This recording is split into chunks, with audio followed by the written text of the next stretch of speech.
Hey guys, Dice Rolling here with a list of 10 of the creepiest amusement parks that were left abandoned for one reason or another. Theme parks are places you usually go just to hang out, have fun, and in general have a good time. But when places like that are supposed to bring joy and happiness are left abandoned, it creates a very eerie and creepy feel to them. So without further ado, these are my 10 creepiest abandoned amusement parks. Number 10. Disney's River Country. This is obviously a Disney park that opened in Florida in 1976. It's also a place I've talked a bit about before in my top 10 disturbing Disney secrets video. It's pretty odd that a franchise as hugely successful as Disney would have such trouble keeping an extension of their park open. Some people believe that something that had a lot to do with it was gas rationing, but others believe that it was because of a brain-eating amoeba that a child contracted while swimming in the waters there. Number 9. Joyland Amusement Park. Located in Kansas, this park was open for 55 years, starting in 1949. The reason for its closing was an accident involving a 13-year-old girl who fell from the Ferris wheel. There was an attempt to reopen it, but a fire halted all of that. One particular reason for this park being on this list is the Wacky Shack. Number 8. Takaka no Numa, Greenland. Located in Japan, this park opened in 1973 and closed just 2 years later, either because of low sales or the deaths that took place there. There's unfortunately not much known about this park. There was an attempt to reopen it in 1986, which was unsuccessful due to competition from bigger parks. It's rather distinct in that there seems to be a perpetual fog that looms over the park constantly. Number 7. The Spri Amusement Park. This was a Ukraine park that was set to open in 1986, but just days before that was the Chernobyl disaster. Since then, the park hasn't really been touched. However, it has been featured in movies and games, likely because of the imagery it holds. Number 6.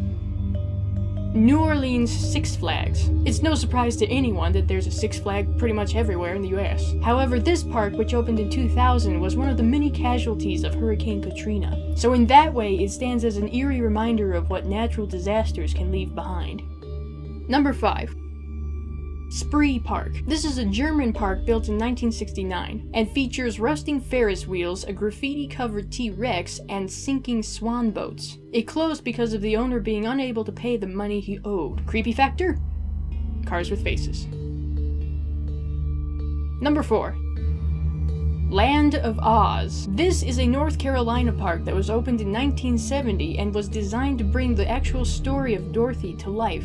There was also a museum that held a collection of actual props from the movie that was unfortunately destroyed by a fire. But holy shit, were the trees with faces necessary?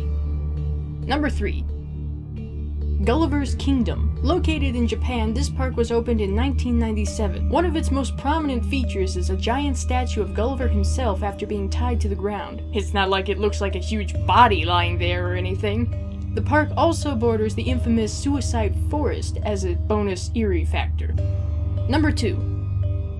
Miracle Strip Amusement Park. Here's another Florida park that was opened in 1963 and features a few unsettling attractions, including a squatting abominable snowman and the Dante's Inferno ride where you can quite literally crawl down Satan's throat. And finally, number 1.